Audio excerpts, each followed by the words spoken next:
আসসালামু আলাইকুম ওরহমতুল্লাহি অবরকাতুহ। আপনাদের সকলকে স্বাগত জানাচ্ছি। আমি মুহাম্মদ আরিফুল ইসলাম। আজকে আমরা হাদিসের আলোকে একটি বিষয় নিয়ে আলোচনা করব।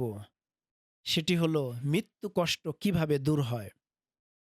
হুজুর আকরাম সাল্লাল্লাহু আলাইহি ওয়াসাল্লাম স্বয়ং তার উম্মতকে শিখিয়ে দিয়েছেন কোন দোয়া পাঠ করলে, কি আমল করলে আমার উম্মতেরা মৃত্যু কষ্ট থেকে বাঁচতে পারবে। সুবহানাল্লাহ। দয়ার নবী, আমার আপনার দয়ার নবী, মায়ার নবী, তিনি চাইতেন না উম্মত একটু কষ্ট করুক, কোনো উম্মত যেন জাহান্নামে যায়, সেটা তিনি চেতেন না। এটার জন্যই জীবনের পদে পদে কোন আমল করলে উম্মত জান্নাতে যাইতে পারবে, আল্লাহর সন্তুষ্টি লাভ করতে পারবে, এই আমলগুলো কিন্তু আমাদেরকে শিখিয়ে গিয়েছেন। কিন্তু আমাদের পোড়া কপাল, আমরা আমলগুলো করি না, আমলগুলো জানারও চেষ্টা করি না।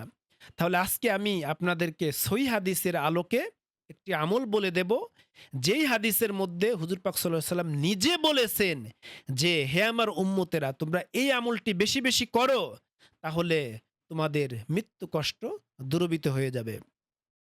মুসনাদে আহমদের হাদিস, রাসূল সাল্লাল্লাহু আলাইহি ওয়াসাল্লাম ভালো ও সুন্দর মৃত্যুর জন্য কখনো কখনো এই দোয়াটি পাঠ করতেন।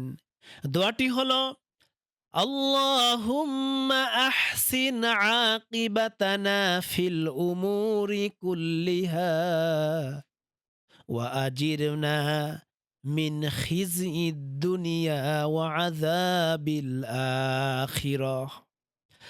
আল্লাহুম্মা আহসিন আকিবাতানা ফিল উমুরি কুল্লিহা ওয়া আজিরনা মিন খিজিদ দুনিয়া ওয়া আযাবিল আখিরাহ।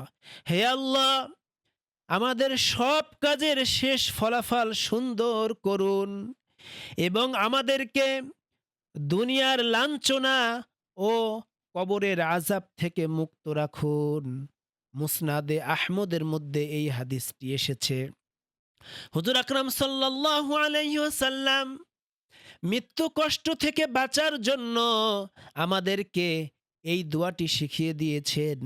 আমরা যখন আল্লাহর কাছে হাত তুলব, নামাজের পরে হোক, যে কোনো সময় হোক, তখন আমরা এই ছোট্ট দোয়াটি করব। আমি দোয়াটি আবার বলছি, আল্লাহুম্মা আহসিন আকিবাতানা ফিল উমুরি কুল্লিহা ওয়া আজিরনা মিন খিজিদ দুনিয়া ওয়া আযাবিল আখিরাহ। সম্মানিত ভাই বোনেরা, আমরা যদি মুনাজাতের মধ্যে এবং বেশি বেশি যে কোনো সময় এই দোয়াটি পাঠ করি, ছোট্ট একটি দোয়া আমরা মুখস্থ করে নেব, তাহলে আল্লাহ পাক রব্বুল আলামিন আমাদেরকে মৃত্যু কষ্ট থেকে মুক্ত করে দিবেন। মৃত্যুর কষ্ট খুব ভয়ঙ্কর। প্রত্যেক ব্যক্তিরই মৃত্যুর স্বাদ গ্রহণ করতে হবে। যত টাকা পয়সার মালিক হোক না কেন, যত ক্ষমতার মালিক হোক না কেন, পৃথিবীর যত বড়ই নেতৃত্ববান লোক হোক না কেন, কেহই মৃত্যুর হাত থেকে রেহাই পায়নি, আর কিয়ামত পর্যন্ত কেহই পাবে না। এটার জন্য আমাদেরকে স্মরণ রাখতে হবে, কি নিয়ে যাব, কেনই বা এই পৃথিবীতে আসলাম, কতক্ষণ আছি আর কি নিয়ে চলে যাব। এই কথা মাথায় রেখে মানুষের সাথে আমাদের ব্যবহার করতে হবে, লেনদেন করতে হবে, আমাদের জীবনকে পরিচালনা করতে হবে। এটা যদি না করি, তাহলে আমাদের পরকাল হবে খুবই ভয়ানক। আরেকটি কথা, আমরা অনেক ভাই বোনেরা বিভিন্ন জাদু টোনার মধ্যে পতিত আছি। কেউ আমাদেরকে বান মেরেছে, ক্ষতি করেছে, আমাদেরকে নষ্ট করেছে। তো আপনারা কিভাবে এই ভয়ানক সমস্যা থেকে বাঁচতে পারবেন, এটার জন্য স্ক্রিনের মধ্যে যে নাম্বারটি দেয়া আছে, আপনারা আমার সাথে সরাসরি যোগাযোগ করবেন। কোরআন মাজিদের কি আমল করলে আপনাদের এই সমস্যাগুলো কেটে যাবে।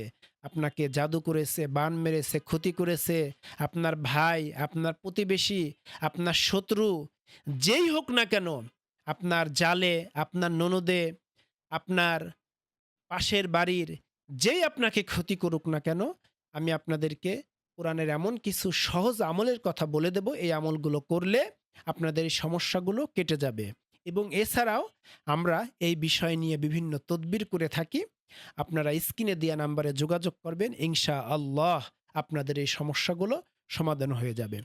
তো আমাদের এই সহজ নসিহত চ্যানেলটি আপনারা সাবস্ক্রাইব করে রাখবেন এবং ইসলামের খেদমতে আমাদের ভিডিওটি আপনারা শেয়ার করে দেবেন।